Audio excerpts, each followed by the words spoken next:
December is probably the month that you want to drink as much as humanly possible so you can forget all the mistakes you made in the past year. But it's also a really good time to reflect, figure out what went wrong, and also how to recoup any losses if you made any. If you're still planning, here are 3 useful habits to be a better investor next year that we think you want to start working on right now. This video is brought to you by Duedi, the Investor's Toolkit. Links to download our free app are available in the description below, and while you are there, please do read the disclaimer. One of the keys to financial strength is knowing where you are right now financially. That is your current financial standing. So for the coming year, it's time to have a long, hard, honest look at your income, your expenditure, your long-term liabilities like loans and mortgages, the amount of cash you have on hand and other liquid assets, your insurance, and also the state of your investments. Look at what you earned and spent on in 2020 and consider what you're going to spend on in 2021. Okay, here's a tip. You can make it easier for budgeting by using one payment method or one type of payment. For example, you could use a credit card or a debit card just for online purchases and bills. And if you're using a digital payment app, use one specific app just for food and groceries and another app just for transportation. So the whole point is, instead of having the same kind of payment done across multiple cards and apps and even on cash, it's easier to categorize things when they're separated by different payment methods. Before the year is out, spend a weekend to look through all these things. Your credit card and bank statements, your loan statements, the information on digital payment apps, and your investment records. Don't sweat all the small stuff. Focus on the big one-off spends and monthly recurring expenses like loans and mortgages and subscriptions. Tabulate all this data, put it on a spreadsheet or on a piece of paper, or here's a tip, you could use our Duedi app. We have the loan default risk calculator, which can help you tabulate monthly income and monthly spending. Now, once you've done all that, it's time to make some decisions. Look at all the major things you paid for this year and consider whether you're going to pay for them the next year. And if next year could be a bad year, who knows? What could you potentially cut back on?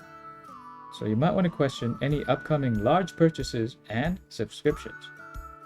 For example, do you really need to buy a new car? Do you really need to upgrade to a fancy new TV? Or do you want to keep paying for that gym membership when you go to the gym maybe once a week or once a month? If you have property investments, you could also consider refinancing if interest rates are low. And if you've got multiple property investments, you might want to consider consolidating all these loans into one loan from multiple lenders into one lender, hopefully with a lower interest rate. So what's the point of all this? It's to get a lower monthly payment. And if you have a dud property that's really hard to rent out, maybe you shouldn't have bought it because you listened to the wrong people. Oh well. Now, if you refinance and you get lower monthly payments, you could accept a lower rental price to make it easier to rent out. It's better to get lower rentals than to get no rentals at all. Finally, financial security means having liquid assets, including cash, to tide you over during a rainy day or to allow you to make investments when the opportunity comes. Again, here's a tip. You could use our Duedi app. We've got the loan default risk calculator, which can calculate your runway. So what's that mean? What's your runway? Essentially, it's how long you can pay your expenses based on your expected income and your current savings. So this is really important because in an uncertain market, job security isn't guaranteed. You could lose your job. Who knows? And if you're running a business, well, the market could go up or down. So be prepared and know where your hard-earned money is going to go to. The end of the year is when we like to make lofty New Year resolutions, like setting up a band so we can get famous on YouTube, working out because we want to look hot for YouTube, or if you're anything like me, getting a tiger because what's more awesome than a big cat on YouTube? Whatever your lofty ambitions may be, you probably made them while drinking way too much in the month of December. Fast forward a couple of months, you find yourself losing momentum, losing motivation, and probably taking way too many unproductive naps along the way. If you're really serious about achieving your goals in the coming year, you want to change your habit in how you set your goals. We tend to set really tough challenges for ourselves, both physically and mentally, that we end up giving up along the way. The idea is to think about the ROI whenever you make a goal. For example, you want to think of a goal and figure out the least amount of effort, time, money, energy, etc. needed to achieve those goals, like these cats here. They spent 0 effort to fall asleep, but gave us 100% return in the form of cuteness. Now, of course, a more practical example would probably be expense tracking. I think we can all agree to be a good investor, you need to know where your money is going. But despite all the journaling methodologies and mobile applications that are available to make expense tracking a lot easier, we still find it really tedious and giving up after a while. The key problem is actually tracking small transactions, which are usually tracked in the form of receipts. These little white papers can go missing, they could fade over time, you could probably even forget to take them in the first place. And when you want to track your expenses this way, by the end of the month, you get so frustrated that you end up eating a pencil. The solution? Forget expense tracking entirely. Eliminate the use of cash and switch to digital payments. Whether it's credit, debit, e-wallets, crypto payments, all good ones have a form of expense tracking built in. So you can take those statements, transaction history at the end of the month, put them all into a spreadsheet, and analyze your expenditure easily every single month. Now you free up the time that you would have spent on expense tracking and focus on what's more important.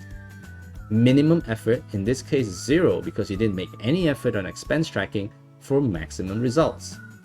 Another example is in investments. In investments, we tend to act like hoarders. We invest in everything we think that is a good deal because we are chasing for the next big thing. The problem is we end up having a very large portfolio of things that we don't really understand, and a lot of it is probably junk. Instead, you want to really be selective and focus into maybe 2 asset classes to master. Go deep in, learn everything you can about it.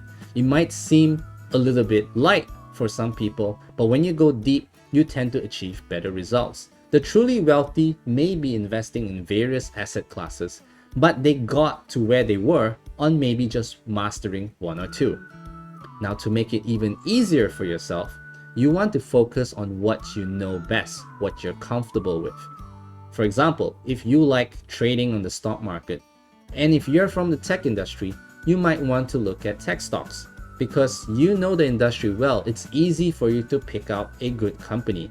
You don't have to waste time figuring out which company is good. You can just focus on analyzing them and probably trading them at the right time, maximizing returns. It cuts down research time. And if you're a good trader or an investor, you know that research is really important. And there are so many stocks to pick. If you want to, one by one, analyze every single one of them, it's gonna take you a lifetime. But when you know an industry well, it saves you a lot of time. You can use the least amount of effort for maximum return. And that's what you want to get to achieve success in the coming year. When you're facing an uncertain market, you don't want to get caught unaware, where you could be potentially facing massive losses without even realizing it. So that means you need to keep a finger on the pulse of the market and the economy, whether that's on a local basis or regionally or even globally, depending on the kind of investments you have. You could start by asking a few important questions. Where is the market today compared to yesterday? Is it moving up or down? Why is it moving up or down? Have there been events like earnings calls, which could have caused large movements? And most importantly, what's your exposure to all these events? Like, if an asset goes up or goes down, how much do you stand to gain or to lose? It's all about understanding the market situation. So when a moment of opportunity comes up, you can make fast and informed decisions based on actual information instead of being based on hearsay or even worse, what your friends are all chatting about. Like for example, Apple stock recently rallied after Apple released a bunch of new computers using its own M1 chip. If you didn't know that such a major product release was on the cards, you wouldn't be able to take advantage of that situation. Another example is property. We all know that working from home is the new reality, whether we like it or not. So, with vaccines slowly becoming available, is that going to bring workers back into offices again? Is that going to drive up prices for commercial properties, whether it's rentals or even sales? How about prices for commuter-friendly housing and housing in city centers, where people previously used to prefer? Because the big thing about working from home is that you could effectively work from anywhere, as long as you've got decent connectivity. You're not really restricted to any particular location. And if you're running an online store, whether you're selling tech gear, clothing, even handmade crafts, you also have to keep a close watch at what's hot and what's not, any upcoming product releases, any upcoming holidays, and also looking at trends that are on the way up and on the way down. You don't really want to get stuck with old stock that nobody wants to buy. So how do you do all this? You could spend a few hours every weekend reading up on the news, looking at your portfolio and its performance, and looking at the stocks on your watch list, preferably over a hot cup of coffee. And then you can make better buying and selling decisions. Now, if you're trading every day, then you probably already know that you should keep a close watch at all your investments. So be informed, so you can make the most of opportunities when they appear. And those were 3 useful habits to be a better investor next year. Do you have a suggestion on how to be a better investor? Leave it in the comments below. And while you're there, if you enjoyed this video, do give us a like and subscribe. We really do appreciate it. This video has been brought to you by Duedi, the Investor's Toolkit. If you have yet to download our free app on Google Play or Apple Store, you can find the links in the description below. This has been a production of Reactive Labs. Till next time.